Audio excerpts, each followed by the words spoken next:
தம்பி பாலா. அது எப்படின்னா, நான் வந்து இன்ஸ்டாகிராம்ல பார்க்கும்போது குழந்தைங்களை படிக்க வைக்கிறாரு அப்படின்னு தான் பார்த்தேன். நான் வந்து நான் இது வரைக்கும் ஒருத்தர் கூட செக் பண்ணதே இல்லை.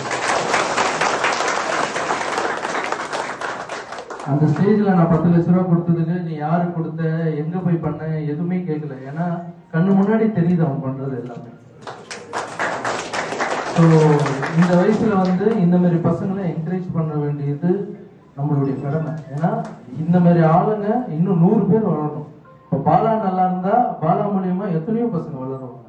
ஸோ இந்த பாலாவுடைய அந்த எண்ணம் இருக்குல்ல. இப்போ எனக்கு ஒரு நாள் டக்குன்னு ஃபோன் பண்ணாரு, என்ன பாலா பேசுறேன் அப்படின்னு. பாலா பேசுறேன்னு புரிஞ்சு போச்சு, மீட்டர் விழ போகுது நம்மளுக்கு. இல்லைங்கண்ணா சொல்லுங்கண்ணா அப்படின்னா, இல்லைங்கண்ணா அவன் ஸ்டில் அனுப்புறேன் பாருங்கண்ணே அப்படின்னா கூட ஸ்டில் பார்த்த உடனே அந்த குழந்தைங்க இந்த ஸ்கூல்ல